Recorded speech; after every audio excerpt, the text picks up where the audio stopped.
सुनंदा अपने इकलौते बेटे राजा की शादी बड़े धूमधाम से करवाकर अपने घर में अपनी बहू का गृह प्रवेश करवाती है। और करवाए भी क्यों ना, आखिर इसकी प्यारी और इकलौती बहू जो थी नीलम। सुनंदा अपनी बहू का गृह प्रवेश करवाने के बाद नीलम के पास जाती है और उससे कहती है, देखो बहू, कल तुम्हारी मुंह दिखाई है तो मेरी बात ध्यान से सुनना। जैसे खाने में बिना नमक के स्वाद नहीं आता, वैसे ही बहू की सुंदरता बिना श्रृंगार के नजर नहीं आती। माँ जी, मैं कुछ समझी नहीं। थोड़ी देर बाद नीलम की ननद अंजना वहां आती है और अपनी भाभी से कहती है, अरे भाभी, माँ के कहने का मतलब है कि कल आपकी मुंह दिखाई है और दुल्हन तभी सुंदर दिखती है जब उसका श्रृंगार काफ़ी सुंदर हो। तो आप ना अच्छे से सज धज कर अपनी मुंह दिखाई करवाना। ठीक है माँ जी, जैसा आप चाहें। अगले दिन नीलम की मुंह दिखाई होती है और सुनंदा के सभी रिश्तेदार, सहेली, पड़ोसी उसकी बहू को देखने के लिए आते हैं। सभी लोग सुनंदा की बहू नीलम को देखकर उसकी खूब तारीफ करते हैं और अपने घर चले जाते हैं। ऐसे ही अब शाम हो जाती है। शाम को सुनंदा फिर नीलम के कमरे में आती है और कहती है, अरे नीलम बहू, आज तो तुम्हारी मुंह दिखाई थी और तुमने श्रृंगार भी काफी अच्छा किया था। वैसे तो ये बोलने में कोई खराबी नहीं कि आज तुम चांद का टुकड़ा लग रही थी, पर फिर भी आज मेरी बहू होने के हिसाब से तुम में थोड़ा नमक कम था। ये कहकर सास कमरे से बाहर जाती है और ननद कमरे में आती है। क्या हुआ भाभी? लगता है माँ की बातों से कंफ्यूज हो। हाँ, थोड़ा सा। समझ सकती हूँ। माँ के बोलने का मतलब था कि उन्हें आज आपके तैयार होने में कुछ कमी लगी, और मुझे पता है कि वो मेकअप की बात कर रही थी। अच्छा, ठीक है, अगली बार से मैं ध्यान रखूंगी। अब अंजना वहां से चली जाती है। अगली सुबह नीलम खाना बनाने के लिए रसोई में जाती है और सबके लिए खाना बनाती है। सब खाना खा ही रहे होते हैं कि सुनंदा अपनी बहू से कहती है, बहू, खाना तो बहुत स्वादिष्ट है, पर ये थोड़ा और स्वादिष्ट बन जाता अगर इसमें मसाले बराबर डाले होते। बहू, मसाले थोड़े कम है और खाने का स्वाद तो उन्हीं से होता है। अरे माँ, इतना अच्छा खाना तो बनाया है भाभी ने, फिर भी आप उनके खाने की बुराई कर रही हो। अंजना बेटा, तुझे तो पता ही है, मुझे मसालेदार खाना पसंद है। अंजना अपनी भाभी नीलम से कहती है, अरे भाभी, आप ना माँ की बातों पर ध्यान मत दीजिएगा, उनकी तो आदत ही है बोलने की।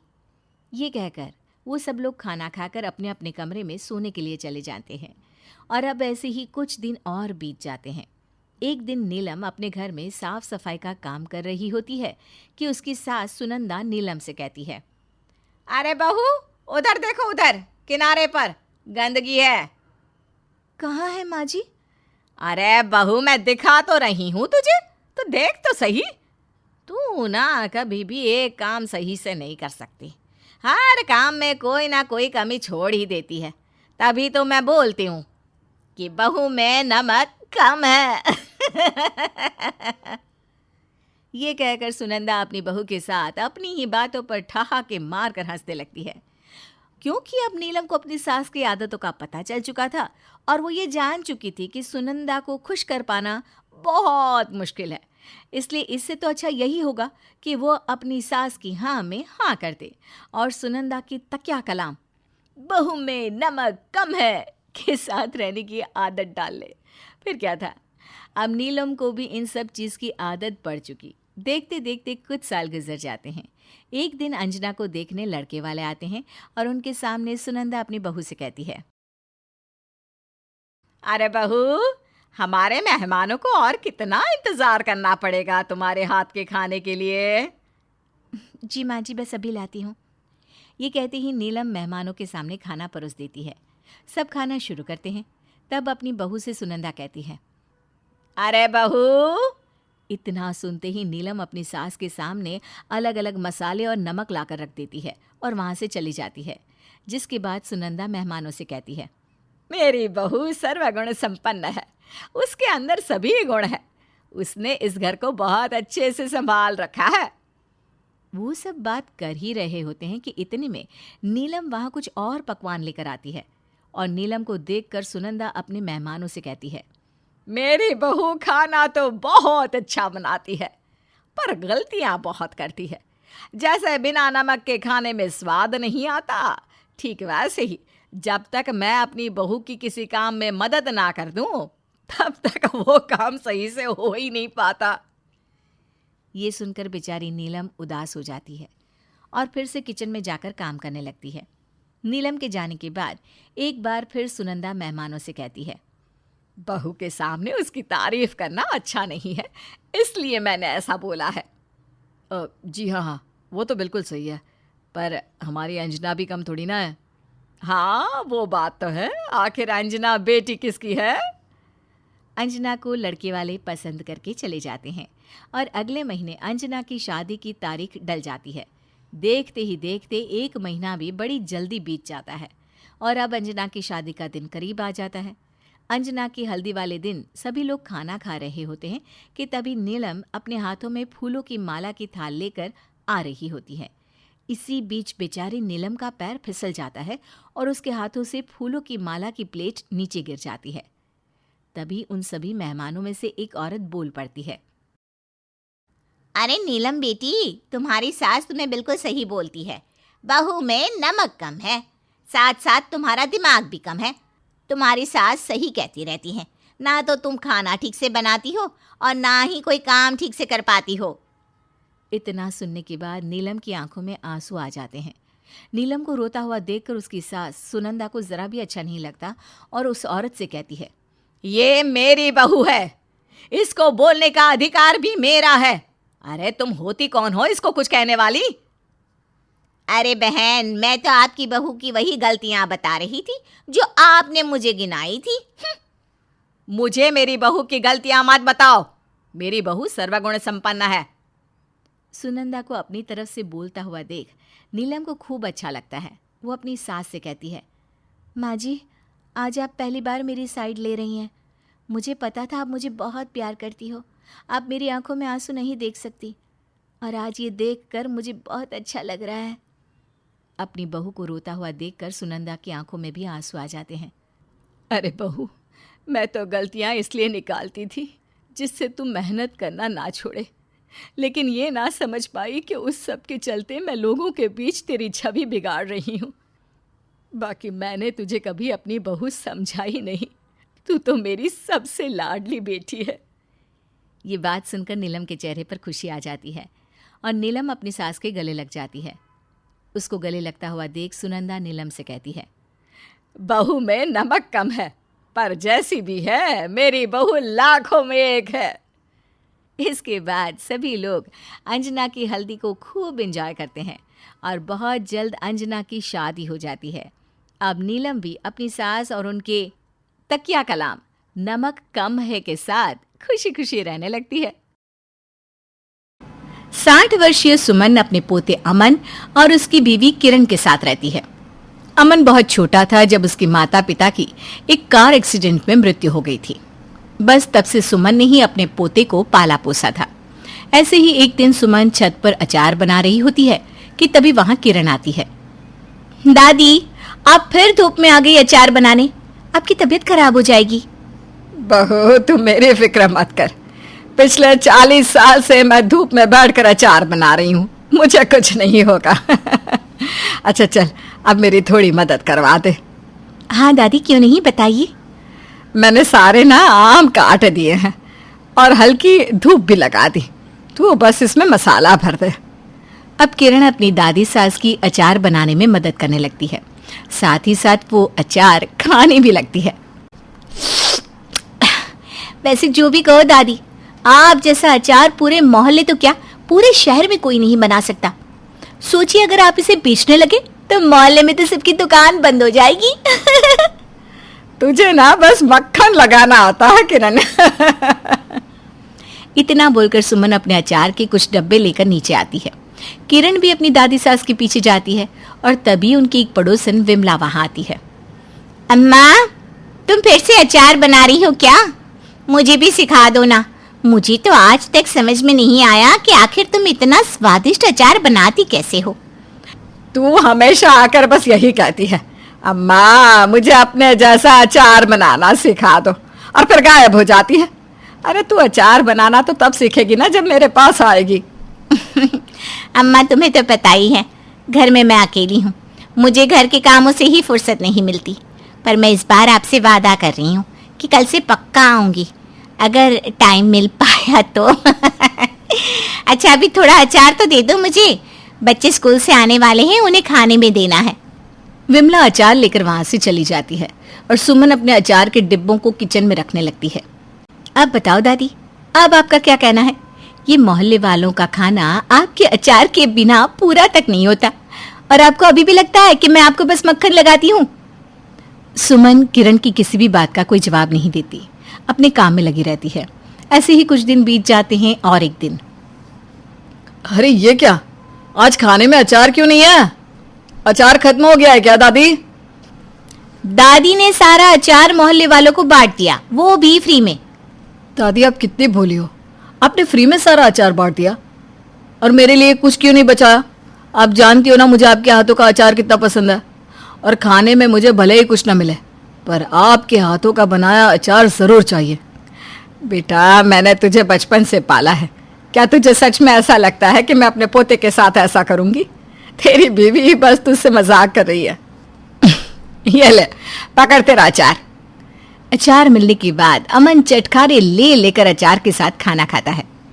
दादी आपने कल मुझे ऑफिस के लंच में थोड़ा ज्यादा अचार देना। मेरे ऑफिस के दोस्तों ने जब आपके हाथों का अचार खाया तो वो तो उंगलियां चाटते रह गए। उन लोगों ने मुझसे अचार मांगा है। अरे ठीक है ले जाना। अमन, किरण और सुमन एक साथ बैठकर खाना खाते हैं और बहुत सारी बातें करते हैं। देखते ही देखते कुछ दिन बीत जाते हैं और एक रात अमन घायल अवस्था में घर वापस आता है। अमन के शरीर पर चोटों के निशान देखकर सुमन और किरण बहुत घबरा जाती हैं। अमन ये क्या हुआ आपको, इतनी चोट कैसे लगी? किरण बहू तो अपने ये सवाल जवाब बाद में कर लेना, पहले मलहम पट्टी लेकर आ। मेरे पोते को कितनी चोट लगी है, कितना खून निकल रहा है। बेटा ये सब कैसे हुआ? मैं जब ऑफिस से आ रहा था तो रास्ते में कुछ गुंडों ने मेरी बाइक को टक्कर मारी। जब मैंने उनसे इस चीज़ के लिए बोला तो वो सब मुझसे लड़ने लगे। वो 4 लोग थे और मैं अकेला, मैं उनसे जीत नहीं सका। अरे कीड़े पड़े, उन्हें कितना मारा है मेरे बेटे को। किरण जल्दी से कमरे से फर्स्ट एड ले आती है और अमन की चोट पर लगाती है, पर अमन सारी रात सो नहीं पाता। अगली सुबह किरण अमन के साथ डॉक्टर के पास जाती है, जहां डॉक्टर अमन का चेकअप करते हैं। अंदरूनी चोट ज़्यादा है। वो तो भगवान का शुक्र था कि इनकी रीढ़ की हड्डी नहीं टूटी, वरना ये ज़िंदगी भर के लिए अपाहिज हो सकते थे। वैसे मैंने इनकी कमर की पट्टी कर दी है और पैर में बैंडेज भी लगा दिया है। अब 5 से 6 महीने इन्हें बिल्कुल बेड रेस्ट करना होगा। क्या 5 महीने? पर डॉक्टर अगर मैं 5 महीने घर बैठ गया तो मेरी नौकरी चली जाएगी और मेरा घर मेरी ही सैलरी से चलता है। अमन जी अगर आप चाहते हैं कि आप जल्द से जल्द ठीक हो जाए तो आपको अपना ख्याल रखना ही होगा। कुछ देर बाद किरण और अमन घर आते हैं और जब ये बात सुमन को पता चलती है तो वो भी सोच में पड़ जाती है। ऐसे ही 1 महीना बीत जाता है। अमन की नौकरी भी छूट जाती है। अब तो घर खर्च चलाना भी मुश्किल होता जा रहा था। ऐसे ही एक दिन पड़ोसन उनके घर आती है। अम्मा मेरे घर में ना अचार खत्म हो गया है, क्या आप थोड़ा अचार दे सकती हो? अचार चाहिए? अच्छा तू यहीं रुक, मैं अभी लेकर आती हूँ। माफ़ कीजिएगा आंटी जी, पर अब अगर आपको अचार चाहिए तो उसके पैसे देने पड़ेंगे।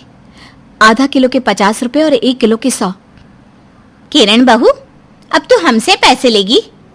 हाँ आंटी जी, क्योंकि अब हमारे घर की आर्थिक स्थिति पहले जैसी नहीं है और मैंने डिसाइड किया है कि मैं और दादी अपना खुद का अचार बिजनेस करेंगे। इस तरह से किरण विमला से अचार के बदले पैसे लेती है और विमला के जाने के बाद अपनी दादी सास से कहती है, दादी हमारे घर की आर्थिक स्थिति बहुत खराब है, न जाने अमन जी कब तक ठीक होंगे। अब हम दोनों को ही मिलकर घर की जिम्मेदारी उठानी होगी, इसलिए मैंने सोचा है कि हम आपके हाथों से बना अचार बेचेंगे। मुझे पूरा यकीन है कि ये आइडिया जरूर काम करेगा। पर बहू कोई मेरे हाथों का बना अचार क्यों खरीदेगा? मुझे डर लग रहा है अगर काम नहीं चला तो। दादी डर के आगे जीत है। ये तो मैं नहीं जानती कि हमारे बिजनेस को चलने में कितना समय लगेगा और आगे क्या होगा, पर मैं कोशिश करने से पहले हार नहीं मान सकती। आप बस मेरा साथ दीजिए। सुमन किरण की बात मान जाती है और घर में बैठकर बहुत सारा अचार बनाती है। वहीं दूसरी ओर किरण अचारों को लेकर बाजार में बेचने जाती है, पर उसके अचार नहीं बिकते। किरण को कुछ समझ में नहीं आ रहा था। एक दोपहर किरण अचार लेकर घर से निकल रही होती है कि उसके घर पर LIC वाला आता है, जो उसे LIC खरीदने के लिए काफी कन्विंस कर रहा होता है। ये देखकर किरण के दिमाग में एक नया आइडिया आता है और वो तुरंत दादी सास के पास जाती है। दादी, मैंने सोच लिया है कि हम अपना अचार कैसे बेचेंगे। हमारे मोहल्ले के सभी लोग आपसे अचार मांगते हैं ना। बस अब हम अपना ये बिजनेस बाहर से नहीं बल्कि घर से शुरू करेंगे और मुझे पूरा विश्वास है कि हमारा बिजनेस चलेगा। अब किरण बाजार के साथ लोगों के घर घर जाकर उन्हें अचार खरीदने के लिए कन्विंस करती है। वो लोगों को पहले अचार का फ्री सैंपल देती और बाद में ऑर्डर के लिए जाती। इस तरह बहुत जल्द किरण की ये तरकीब काम कर जाती है। वाह वाह बहू वाह, तेरी तरकीब तो काम कर रही है, बिक्री काफी अच्छी बढ़ रही है। इस तरह से किरण के कुछ ग्राहक बन जाते हैं। ग्राहक बनने के बाद किरण बाजार में जाकर अपना अचार बेचती है। बहुत जल्द किरण के अचार बाजार में भी बिकने लगते हैं और इस तरह से सुमन और किरण का बिजनेस चल पड़ता है। समय बीतता है, अब अमन भी ठीक हो जाता है, जिसके बाद पूरा परिवार मिलकर अपनी इस अचार के बिजनेस को आगे बढ़ाता है। विमला एक बहुत ही गरीब औरत थी, जिसके पति की मृत्यु कुछ साल पहले ही हो गई थी। उसने एक फैक्ट्री में सिलाई का काम करके अपनी दोनों बेटियों आरती और निधि को पाला पोसा था। लेकिन आज विमला की खुशी की कोई सीमा नहीं थी, और वो खुश होती भी क्यों नहीं। आखिर आज उसकी दोनों लड़कियों का रिश्ता पक्का जो हो गया था, वो भी एक ही घर में। अपनी खुशी को जाहिर करते हुए विमला कहती है, आज मैं बहुत खुश हूँ मेरी बच्चियों, तुम दोनों का रिश्ता पक्का हो गया, वो भी एक ही घर में। बस अब इस बूढ़ी माँ की अपने नए घर में लाज रखना और कोई शिकायत का मौका मत देना अपनी सास को। माँ आप क्यों फिक्र करती हैं, हम दोनों सब अच्छे से संभाल लेंगे। हाँ मेरी बच्ची, मैं जानती हूँ, लेकिन मुझे सबसे ज्यादा चिंता तो इस निधि की है। तो जानती है ना ये कितनी चंचल है, मुझे बस इसी का डर लगा रहता है। माँ, मैं चंचल के साथ समझदार भी हूँ आप डरो मत। निधि इतना बोलकर अपनी माँ और बहन को गले से लगा लेती है। समय का पहिया अपनी रफ्तार पकड़ता है और शादी का दिन आ जाता है। सभी रस्मों और रिवाजों के साथ दोनों बहनों की शादी होती है और कुछ ही घंटों में विदाई का पल भी आ जाता है। लेकिन आरती जैसे ही अपनी डोली में बैठने लगती है कि तभी डोली टूट जाती है और ये देखकर आरती की सास कहती है, हाय राम रे, अनर्थ हो गया। अभी तो बहू डोली में बैठकर घर को निकली भी नहीं थी कि डोली टूट गई। न जाने ये कैसे भाग्य लेकर मेरे घर आएगी। माफ करना समधन जी, शायद डोली में कोई दिक्कत होगी। आप फिक्र ना करें, मैं नई डोली मंगवा देती हूँ। अब आप रहने दीजिए। अगर आपको इतनी ही चिंता होती ना तो आप अच्छी डोली ही मंगवाती। ऐसी डोली नहीं जो आपकी बेटे का वजन ही ना झेल पाए। मंजू विमला को ताने दे ही रही थी कि तभी आरती का पति मुकेश कहता है, माँ अब आप इतनी सी बात को इतना क्यों बढ़ा रही हो। डोली टूट गई तो टूट गई, कोई बात नहीं। वैसे भी ये दोनों बहनें हैं, एक ही डोली में बैठकर भी तो घर से विदा हो सकती है ना। पर बेटा, परवर कुछ नहीं माँ, यही सही है। दोनों दुल्हन अब एक ही डोली में विदा होंगी। मंजू अपने बेटे के आगे कुछ बोल नहीं पाती और अपनी दोनों बहुओं को एक ही डोली में बिठाकर विदा करवाकर घर ले आती है। लेकिन अब उसकी सहेलियां भी उसे ताने दिया करती कि उसने ऐसे घर से रिश्ता जोड़ा है जो 2 डोली तक का प्रबंध नहीं कर पाई। इसलिए अब मंजू के मन में अपनी बड़ी बहू आरती के लिए बहुत गुस्सा पनप चुका था। ऐसे ही एक दिन जब सब बैठकर साथ नाश्ता कर रहे थे, आरती बहू थोड़ा कम खा। अब क्या डोली के साथ साथ ये चेयर भी तोड़ने का इरादा है तेरा, हैं? माँ जी, अब दीदी खा रही है तो खाने दीजिए ना, इसमें आपको उन्हें ऐसे सुनाने की क्या जरूरत है। अरे तू क्यों भड़क रही है बहू? मैंने तुझे थोड़ी ना कुछ बोला है, ये तो मैं तेरी बहन को बोल रही हूँ। तू तो अपनी डोली में ही विदा होकर आई है ना। ये तो तेरी बहन ही मनहूस थी जो उसके कदम पड़ते ही डोली टूट गई। माँ जी, पर आप शायद भूल गई हैं कि जिनको आप सुना रही हैं वो मेरी बड़ी बहन और जिठानी दोनों है। बस कर निधि, ये कोई तरीका है क्या अपनी सास से बात करने का? माँ ने क्या सिखाया था भूल गई? राम राम राम, एक डोली में 2 बहुएं आई हैं तो ये सब तो होना ही था। अब क्या किया जा सकता है? मेरे तो नसीब ही खोटे निकले। खैर, सब राम की लीला है, अब मैं क्या बोलूं। मंजू ये बोलकर मुंह बनाकर वहां से उठ जाती है और आए दिन जब भी मौका मिलता वो आरती को ऐसे ही ताने देती रहती। लेकिन निधि थोड़ी खुलकर बोलने वाली लड़की थी, इसलिए वो अपनी सास की ऐसी हरकत देख नहीं पाती और वो अपनी सास को जब देखो तब मुंह तोड़ जवाब दे दिया करती थी। ऐसे ही एक दिन मंजू आरती के कमरे में आती है। सुन बहू, वैसे तो तेरी माँ ने शादी में सब चीजों में कंजूसी बरती है, यहाँ तक कि एक ही डोली में तुम दोनों को बिठाकर रवाना कर दिया था। लेकिन मैं चाहती हूँ कि आने वाले त्योहार पर तू अपनी माँ से मेरे लिए अच्छी अच्छी साड़ियाँ मांगे, समझ गई ना? ठीक है माँ जी, मैं माँ को ये बात बोल दूंगी, आप फिक्र ना करें। अब फिक्र तो होगी ना। अब तू ही देख, जब से डोली टूटी और तू हमारे घर आई तब से कुछ अच्छा ही नहीं हो रहा। जब देखो घर में कलेश बना रहता है, साथ ही मुकेश का मुंह भी बना रहता है। मुझे तो लगता है कि तेरे ही पैर ठीक नहीं है इस घर के लिए। खैर छोड़ो, अब किया भी क्या जा सकता है। मंजू अपनी बहू को ताने कसकर वहां से चली जाती है, जिसके बाद निधि अपनी बहन को रोते हुए देखकर सब समझ जाती है कि ये सब किया धरा उसकी सास का है। और ये सब समझकर वो अपने कमरे में जाकर खुद से कहती है, लगता है माँ जी को शगुन अपशगुन का पाठ पढ़ाना ही पड़ेगा, वरना ये तो मेरी बहन की लंका लगा कर ही रखेंगी। और वो बेचारी तो इतनी सीधी है कि कभी कुछ बोलेगी नहीं। अब तो मुझे ही कुछ करना पड़ेगा, क्योंकि जब सीधी उंगली से घी ना निकले तो उंगली टेढ़ी करनी ही पड़ती है। निधि ये बोलकर अपने दिमाग में एक तरकीब बनाती है और सभी घर वालों के उठने से पहले अपने घर में बने कृष्ण भगवान के मंदिर में जाती है और कहती है, माफ़ करना कान्हा जी, पर मैं जो कर रही हूँ ना, अपनी सास की अकल ठिकाने लाने के लिए कर रही हूँ। अब थोड़ी लीला तो आपने भी रची थी, मैं भी अपनी लीला रचना चाहती हूँ, क्योंकि मुझे लीला रचने की ज़रूरत है, ताकि मेरी हिटलर जैसी सास मेरी बहन को और परेशान ना करे। निधि इतना बोलकर अपनी सास के लकड़ी के चौकी का एक पाया ढीला कर देती है, जिस पर बैठकर मंजू पूजा किया करती थी, और वहां से चली जाती है। थोड़ी देर बाद जब मंजू पूजा करने के लिए मंदिर में आती है और अपनी पूजा की चौकी पर बैठने लगती है, तभी पाया ढीला होने की वजह से वो गिर जाती है। तभी वहां आरती और निधि भी आती है। माँ जी क्या हो गया? आप ठीक तो है ना? कहीं लगे तो नहीं आपको? हाय राम रे, मेरी तो कमर ही टूट गई। इस पाए को क्या हो गया अब? राम राम राम राम, अनर्थ हो गया। माँ जी आप चौकी पर बैठने लगी और वो टूट गई। लगता है कि भगवान नहीं चाहते कि आप उनकी पूजा करो, तभी तो आपको गिरा दिया। बहू, ये सब क्या नाप शनाप बोल रही है? अरे चौकी ही तो थी, लकड़ी की टूट गई। माँ जी ये तो आपको लगता है, पर मुझे तो लगता है कि आप मनहूस हो, वरना ऐसे चौकी का टूटना तुक्का तो नहीं हो सकता ना माँ जी। निधि की बात सुनकर मंजू सब समझ जाती है कि आखिर निधि अपनी सास को समझाना क्या चाहती है, जिसके बाद मंजू अपनी बड़ी बहू आरती से माफी मांगते हुए कहती है, मुझे माफ कर दे बहू, मैं तेरी छोटी बहन यानी तेरी देवरानी की बात समझ गई हूँ कि वो क्या कहना चाहती थी।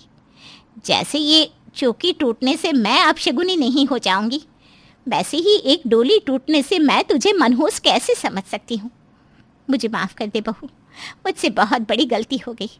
भले ही तुम दोनों एक डोली में आई हो, लेकिन ये तो भगवान की मर्जी थी, तो ऐसे में मेरी ऐसी बेकार की धारणाएं बनाना गलत बात है। माँ जी आप मेरी माँ जैसी हैं, आप माफ़ी मत मांगिए। मुझे अच्छा लगा कि आपने मेरी बात को समझा। इसके बाद मंजू अपनी बड़ी बहू को कभी भी एक डोली में दो बहुएं लाने का ताना नहीं मारती और खुशी से अपनी दोनों बहुओं के साथ उनको बराबर का प्यार देती रहती है। दिव्या और मयंक की शादी के बाद से ही उन दोनों पर पूरे परिवार की जिम्मेदारी आ जाती है। दिव्या, मेरी कमाई से पूरा घर नहीं चल सकता, क्या करूं कुछ समझ में ही नहीं आ रहा। अरे टेंशन क्यों ले रहे हैं, मैं भी नौकरी कर लेती हूँ, छोटा भाई और माँ दोनों का ख्याल भी रख लूँगी, आप बिल्कुल परेशान ना हो। अरे लेकिन मेरे कारण तुम परेशानी ना लो, मैं कोशिश करता हूँ खर्चों को कम करने की। सारंग की पढ़ाई रोक देता हूँ और माँ को भी कह देता हूँ कि वो घर से ही कोई काम शुरू कर दे, तुम माँ की मदद कर देना। अरे रिलैक्स, इतना क्यों परेशान हो रहे हो? सारंग की पढ़ाई के बाद वैसे भी उसकी नौकरी लगेगी और वो काम करेगा तो पैसा तो आएगा ही ना। मयंक मान जाता है और दिव्या नौकरी करने लगती है। एक रात, सासू माँ, मैं सोच रही थी एक खाना बनाने वाली रख लूँ। वो क्या है ना, सारा दिन ऑफिस और घर के चक्कर में थक जाती हूँ। अरे नहीं नहीं, फालतू का खर्चा है। खाना बनाने में वक्त ही कितना लगता है, मिलकर बना लेंगे। जी माँ जी, वो भी ठीक है, लेकिन ऐसा होता नहीं है। दिव्या ही सारा खाना बनाती, सास तो बस नाम का कभी दाल छोंकती थी तो कभी लहसुन छील देने जितना ही काम करती। कुछ महीनों बाद, दिव्या, मन कर रहा है कि कहीं आसपास घूमने चलते हैं। कितने साल हो गए। हाँ मयंक, मैंने एक पैकेज भी देखा है। 5,000 में आना जाना रहना खाना सब हो जाएगा, और पहाड़ों का मज़ा लेंगी वो अलग से। ठीक है, चलो फाइनल ही कर देते हैं। शनिवार को सुबह निकल चलेंगे और संडे रात तक वापस, मंडे से ऑफिस। क्यों? हाँ, अच्छा आइडिया है। तुम माँ से भी बात करके पूछ लो ना कि जाए कि ना जाए। अरे कैसे बात कर रही हो? माँ को क्या प्रॉब्लम होगी? बात कर लूँगा मैं सुबह, तुम बस पैकिंग करना शुरू कर दो। अगली सुबह सास बहू के कमरे में आती है। अरे ये बैग क्यों पैक है? माँ जी, इन्होंने बताया नहीं, हम लोग बाहर जा रहे हैं घूमने। अरे कैसी बात कर रही हो? घर पर एक एक पैसों को रोना है और तुम लोग हो के मटर गश्ती करने निकले हो। अरे नहीं नहीं, पहले वो सारंग को 5,000 दे दो, फिर कहीं भी जाना। हाँ भाभी, वो ट्रिप में जाना है ना मुझे, तो पैसे की ज़रूरत है। लेकिन वो हम लोगों ने सोचा कि। तभी मयंक आ जाता है। हाँ हाँ, हम लोग फिर चले जाएंगे। वो क्या है ना, सारंग का आखिरी साल है, फिर कहाँ वो दोस्तों के साथ निकल पाएगा। अब हम लोग ही फिर चलेंगे घूमने। ठीक है सारंग, ये ले 5,000। दिव्या को बहुत बुरा लगता है, लेकिन फिर मयंक उसे अकेले में समझाता है। देखो दिव्या, बस कुछ महीनों की बात है, वो कमाने लगेगा तो हम लोगों को सहारा मिल जाएगा। अरे फिर चलेंगे ना हर महीने घूमने। दिव्या मान जाती है, करती भी क्या, कोई चारा ही नहीं था। थी तो बस उम्मीद कि बस जल्दी से देवर सेटल हो जाए और वो भी अपनी जिंदगी जिए। फिर एक रोज, भैया, मेरी नौकरी लग गई है। अरे वाह, ये तो बहुत अच्छी बात है। कब से ज्वाइनिंग है? कल से भैया। भाभी, अब आप घर देखिए, मैं और भैया काम करेंगे। दिव्या चैन की सांस लेती है। उसे लगता है कि चलो कुछ तो अच्छा हुआ, अब वो जीवन जिएगी। लेकिन अगले ही रोज, अरे सारंग की नौकरी लग गई है तो क्यों ना उसकी शादी भी कर दी जाए। रुकिए माँ जी, अभी तो नौकरी लगे 2 दिन भी नहीं हुए, थोड़ा सेटल तो हो जाने दीजिए देवर जी को। अरे हो जाएगा सेटल, और बच्चा मेरा है, तू ना ज्यादा अम्मा ना बना कर। वाह माँ जी, अब वो बच्चा हो गया आपका तो जिम्मेदारी भी निभाती ना। उसकी पढ़ाई के लिए मैंने काम किया है, आप तो घर में मज़े लूट रही थी। अब दोनों सास बहू की तू मैं शुरू हो जाती है। तभी वहां पर सारंग और मयंक आ जाते हैं। क्या बात है दिव्या, क्यों लड़ रही हो माँ से? देखिए ना क्या क्या बोली जा रही है। मैंने बस ये कहा कि कुछ दिन रुक जाइए सारंग की शादी के लिए। अरे अभी तो नौकरी शुरू की है, तो भला बुरा बोलने लगी मुझे। अब क्या गलत बोल दिया मैंने? भाभी, माँ ने मेरी ही बात को रखा था। मैं रेखा से प्यार करता हूँ और उससे शादी करना चाहता हूँ। जल्दी इसलिए है क्योंकि उसके पिता ने उसकी शादी तय कर दी है। नौकरी भी मैंने इसीलिए की है कि मैं शादी कर सकूं। अब क्या था, मयंक और दिव्या देखते ही रह जाते हैं कि उन लोगों ने क्या सोचा था और अब ये क्या हो रहा है। बड़े भाई भाभी थे तो सारंग के होने वाले ससुराल भी जाना पड़ता है। देख, अब मैं क्या बोलूं, जब लड़का लड़की राजी तो हम क्या कर सकते हैं। अरे कर देंगे शादी भाई, बेटी की खुशी के लिए। लेकिन हाँ, क्योंकि ये लव मैरिज होगी, हम लोगों से किसी भी चीज़ की उम्मीद ना करिएगा। नहीं नहीं, हमारी कोई डिमांड नहीं है, ठीक है। घर आकर दिव्या मयंक से कहती है। अरे कैसे करेंगी शादी? पैसा रुपया तो रखे नहीं हो। अरे उधार लूंगा या कर्जा, लेकिन